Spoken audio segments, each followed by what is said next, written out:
All right, we're back at it again. Section 2.1, describing location and a distribution. The data we're going to use for this stuff is the period 3, the 24 test scores here. And these test scores were out of 75, not 100. And these were actual scores of one of my classes in the past, but not now.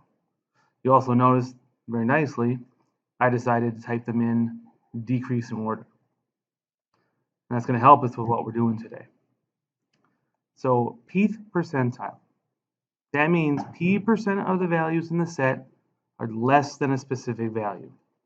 Whatever that value is, that's it, we have to figure it out. But less than. What is the percentile for Q1? 25th. 25th percentile means we're better or higher or larger than 25% of the data. And we know between the minimum and Q1 is 25% of the data. Likewise, Q3 is the 75th, and the median is the 50th. Is it possible to be in the 100th percentile? Why or why not? No, you can't, because a value can't be less than itself. Or I should say less than itself or greater than itself.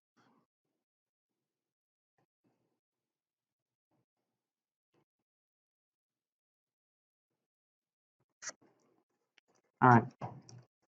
Again, 100 percentile, no, you can't be, because a value can't be less than itself or greater than itself. So if we say 100 percentile, that means 100% of the information is below value that we have. Well, you can't get 100% unless you choose or you put that last number in there as well. It doesn't make sense. Excuse me.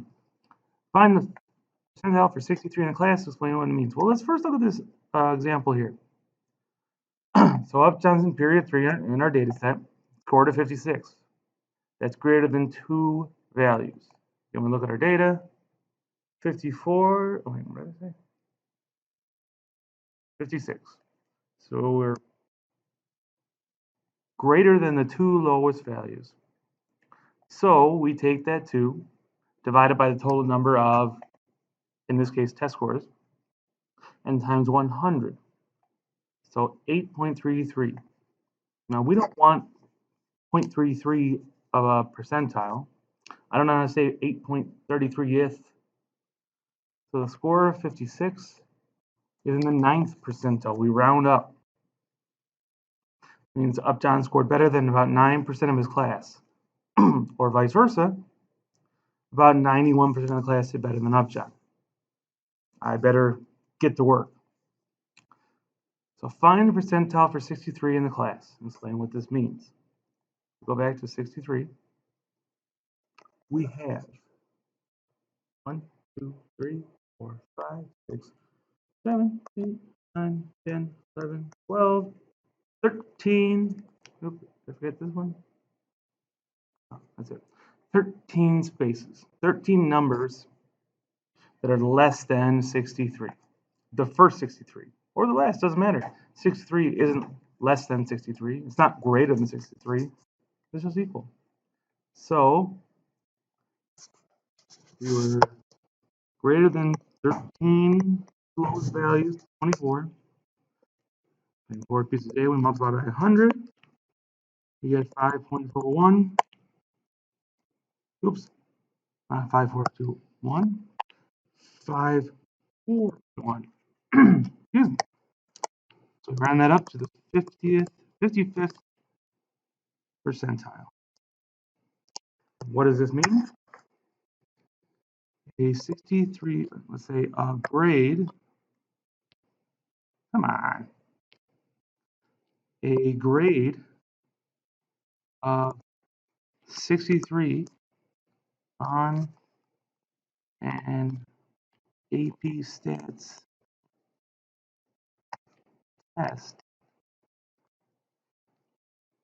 is better than 55% of the class. Or that means about 45% of the class did better than this value. So when we talk about percentile, that's what we're dealing with. And this is probably going to show up on the AP exam. I'll take this to heart. Number 3. Number 4, create a relative frequency distribution of classes data. So we need to find out how large we want our width to be and how many classes we want. So our range is from, what's our lowest value? 54.5, and 73.5 is the biggest. So it always is 73.5. Come on. Try it again. So our maximum value, 73. Minus the minimum, which was 54.5. Now, when we subtract, we get 19. So we got 19, a range of 19. But we want to put this into classes, so 19 divided by the number of classes. I'm going to choose 6. I just chose 6. There's no reason other than I just like the way it looked right now. So 19 divided by 6 is approximately 3.17. And remember, we need to round up so that we can get all the data in our groups.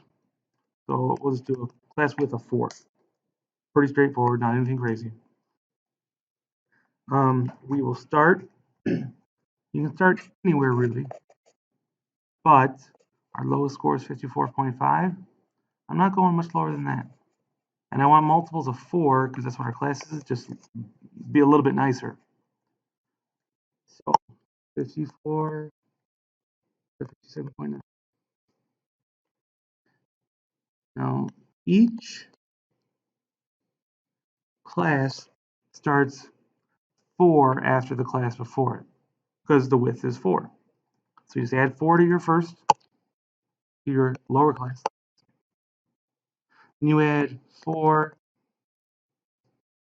to your upper class limits.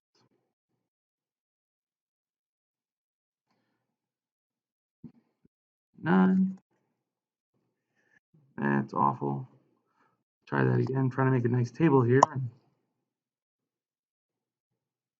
All right.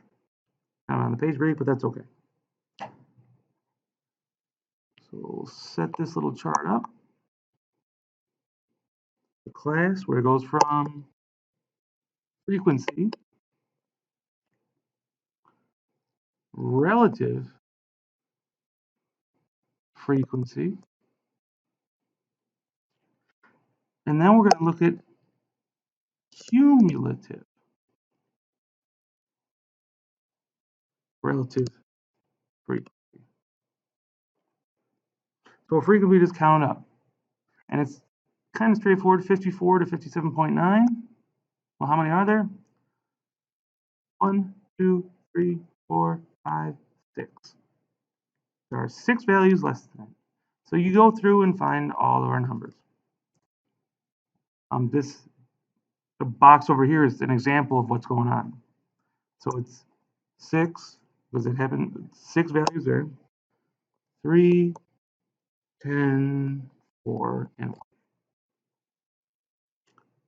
So to find our relative frequency, we divide 6 by the number of values in this table of total frequency, which, if we look at, we get 9, 24. I knew that. Relative frequency should add up to 1 or 100% if you want to deal with it that way. Cumulative relative frequency is just adding up. And there's a reason we're doing this. So 6 divided by 24, we had 25 here. And then we got 13, 42, 17, and 4. Now we tally that up. We get 38, 80, 97, 101. We actually got higher. Is that okay? Yeah, it's not ideal, but it's okay because we rounded somewhere. Probably a couple somewhere.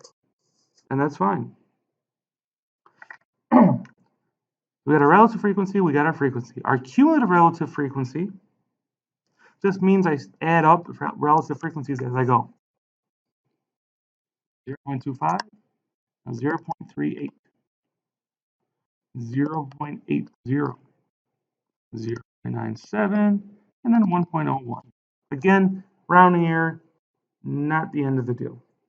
So again, this class, relative to the rest, are at 1. So a little bit something different than our percents. So we got our cumulative relative frequency. That's what it asked for. I threw in that. So that's number 5 on our notes. I did that as well. Now, why do we care about the cumulative frequency? Well, if we want to talk about all the scores that are less than 62, we could add up those, or quite simply just look here, 38%. How many are greater than 66? Well, you look at the 80, and you do 1 minus that because opposite is above it, or below it, I guess. But I digress. Now, so we did that already. We have an ogive here. This is pronounced ogive. What an ogive is a graph of a relative frequency, cumulative frequency of a distribution. Points are plotted on the lower class limits and connected. So it's like we're making a histogram, but we're just looking at the lowest points, the low score. So you can see here, again, we have labels, age and inauguration, cumulative relative frequency. What we're missing here, it doesn't start at 0, so we're going to put in a break. You can't just start or not start with 0. That's kind of wrong. So again, we're making this histogram to show you where the relationship between that and the cumulative relative frequency. Graph an ogive of your distribution. So that means I got a y-axis, I got an x-axis. We are talking about cumulative frequency or relative and test score. Now test scores do not start at 0, so I'm not going to. So I'm going to put in a break. And so we are dealing with these values. So 54, 58, 62, 66, 70, and lastly 74. I just went by every 4, same class that we had before. 54 was not our lowest data. Because 54.5 is a little bit higher. So we started 54, that's fine. Now we need percentiles going up and down the y-axis. So 20, let's not say it like that yet. 0.25. This, let's see, move that over a little bit. Forgot my cube. So we got 0.50, we got 0.75, and 1.0. Or in this case, it's going to be 101. So we had 54 at 25%. And we're just using our values off of this chart here. 25, 38, 80, 97, 101. So 38 is our next one, which is give or take around here. 62 is up about there. 66 is even higher.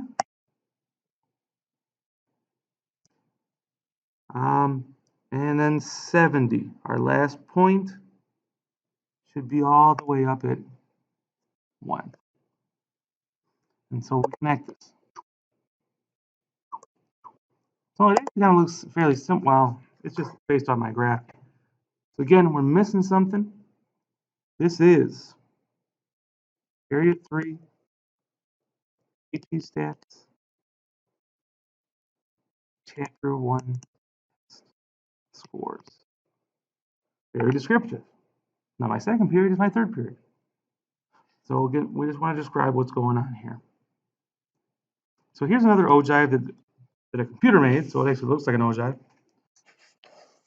Well, it's very simple to read. 52 years old is about the 37th percentile. So this is about 52.